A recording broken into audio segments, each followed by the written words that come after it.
Jadi kalau kita tidur pagi, itu bukan hanya meningkatkan risiko sakit diabetes, tapi penyakit-penyakit yang lain. Dan satu hal, Rasulullah mengatakan, jika kita tidur setelah sholat subuh akan meningkatkan risiko pikun, Pak. Pikun loh, Bu.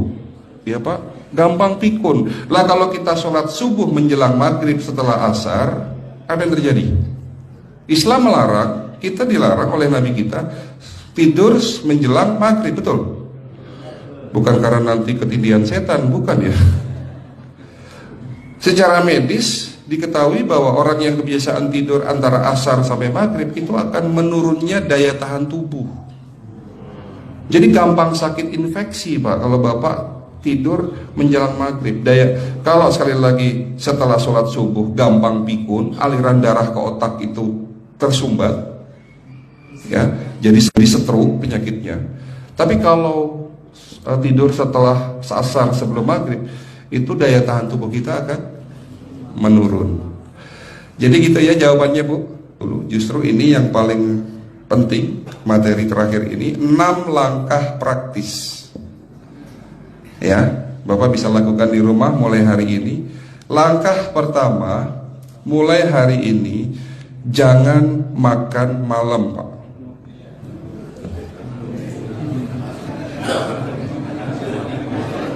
Ya, ala bisa karena biasa. Memang awalnya sulit, yang sudah kebiasaan makan malam itu sulit. Alasannya nanti nggak bisa tidur, Dok, betul ya?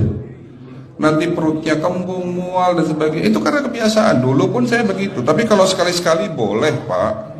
Misalnya diundang hajatan gitu, tetangga ada yang kawinan, hajatan, ya udah apa-apa, menghargai itu makan malam. Tapi sekali-sekali itu. Tapi kalau tiap hari ini yang nggak boleh, betul ya, Pak? Jangan makan berlebihan dan jangan makan malam. Makan sate boleh nggak, Pak? Boleh, siapa bilang nggak boleh? Sate itu, Bapak tahu daging kambing. Daging kambing, daging domba adalah makanan sehat, tidak berkolesterol. Yang kolesterol itu lemaknya, Pak. Tapi kalau Bapak makan daging murni, dagingnya tok, ya sehat, Pak. Yang nggak boleh itu santannya. Jadi makan gulai itu jangan, kalau gulai sate aja udah. Ya, ataupun dibuat apalah, dibuat empal. Ya. Oke, itu yang pertama. Yang kedua, tolong catat. Jangan tidur larut malam, Pak. Batasan tidur jam berapa, Pak? Jam 11 paling telat. Harus sudah tidur. Kenapa? Apa penjelasan medisnya? Orang yang tidur di atas jam 11 akan terganggu fungsi livernya, Pak. Dimana liver kita ini fungsinya banyak. Ya, ada 500 fungsi liver loh, Pak. Fungsi jantung ada berapa, Pak? Fungsi jantung 1. Fungsi jantung tugasnya untuk mompa darah. Fungsi ginjal ada berapa? 2. Absorpsi dan filtrasi. Fungsi liver 500 fungsi. Jadi organ yang paling berat dalam tubuh kita kerjanya adalah liver. Liver akan rusak manakala kalau kita tidur di atas jam 11 malam. Berarti 500 fungsi liver bisa rusak, Pak. Ini salah satu penyebab diabetes. Bukan hanya kerusakan pankreas, tapi rusaknya liver bisa jadi penyakit diabetes, Pak. Jadi kalau sakit diabetes itu yang terganggu itu sebetulnya bukan hanya pankreasnya, livernya pun rusak, ususnya pun rusak. Makanya dalam pengobatan diabetes di klinik kami itu bukan hanya ngobatin pankreas, tapi 3 organ penting ini saya obati: usus, liver, dan pankreas. Kebanyakan kenapa? Kalau dalam pengobatan tradisional mereka tahunya diabetes itu hanya pankreas, ya kan? Tapi di sini dalam pengobatan holistik, orang yang kena liver itu 3 organ ini pasti rusak: usus, liver, dan pankreas. Salah satu penyebab dari kerusakan liver akibat kebiasaan tidur larut malam. Jadi salah satu penyebab diabetes pun bisa karena tidur larut malam. Ya, batasan tidur jam berapa? Sekali lagi, jam 11 harus sudah tidur pulas. Jadi jam 10, setengah 11 paling lambat kita harus tidur pulas. Nanti setelah jam 1 boleh bangun. Yang penting jam 11 sampai jam 1 ini harus tidur pulas. Jadi kalau Bapak mau sholat tahajud jam 2, setengah 3 ya monggo. Ya. Oke, itu yang kedua. Yang ketiga, air putih Pak dijaga 2 liter sehari. Bagaimana cara minumnya yang baik? Rasulullah sudah ngajarin kita ada 6 sunnah. Harus duduk, pakai tangan kanan, seteguk demi seteguk, membaca basmalah di saat minum, diakhiri dengan alhamdulillah, kan begitu. Ya, pagi hari minum 1 gelas, bangun tidur sebelum sholat subuh. Setelah sholat subuh boleh teh, tapi juga dibilas dengan 1 gelas air putih.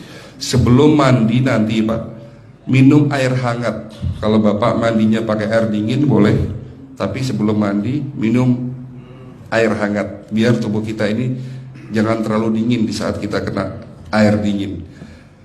Sampai maghrib pastikan 2 liter sudah masuk dalam tubuh kita.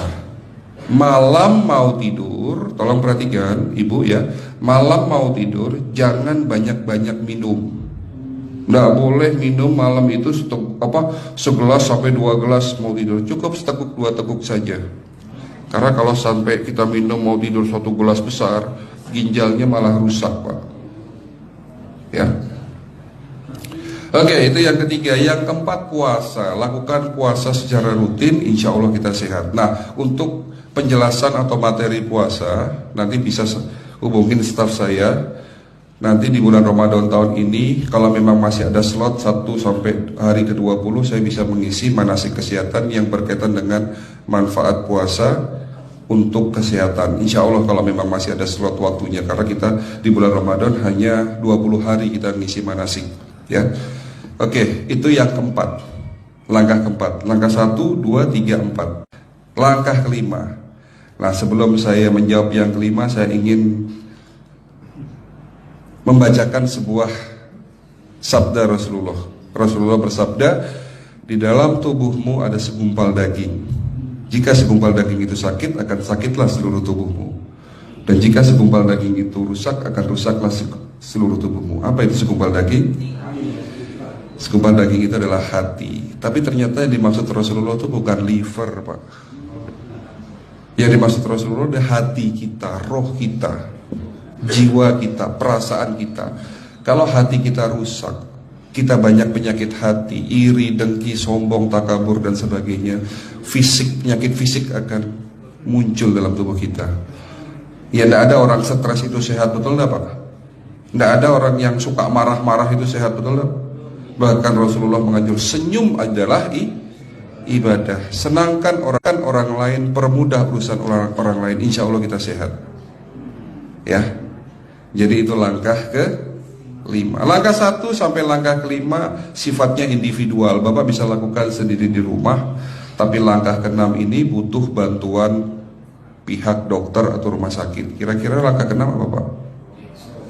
Lakukan pemeriksaan sebelum sakit. Jadi periksa itu jangan nunggu sakit baru periksa. Jangan seperti kayak Bu Ustazah tadi, diajak periksa, jawabannya takut ketahuan penyakitnya. Setelah stroke baru datang ke klinik untuk minta diperiksa. Kalau sudah stroke susah nggak nyembuhinnya Pak? Kata kayak beliau nih, sudah 2 tahun tidak sembuh-sembuh karena sudah terlanjur stroke. Tapi kalau beliau melakukan general check up, mohon maaf ya Pak, kalau beliau melakukan general check up rutin, insya Allah tidak akan kena stroke, karena sebelum stroke sudah diobati dulu.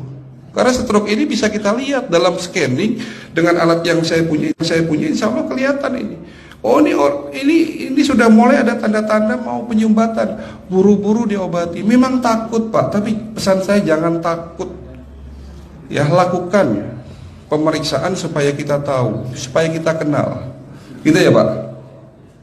Jadi kira-kira di jemaah ini ada enggak yang mau saya ajak periksa kita semua? Pesan terakhir dari saya, lakukan pemeriksaan sebelum terlambat. Ini pesan saya dan pesan seluruh dokter di dunia sebetulnya. Lakukan pemeriksaan sebelum terlambat. Ya, karena dengan kita melakukan pemeriksaan kita akan kenal tubuh kita. Kalau sudah kenal kita akan sayang sama tubuh kita. Betul Pak? Ada pepatah mengatakan tidak kenal tidak sayang. Cukup sekian dari saya. Mohon maaf kalau penyampaian kami kurang baik. Akhirul kalam, wabillahi taufiq wal hidayah. Wassalamualaikum warahmatullahi wabarakatuh. Kalau ada pertanyaan masalah teknis nanti langsung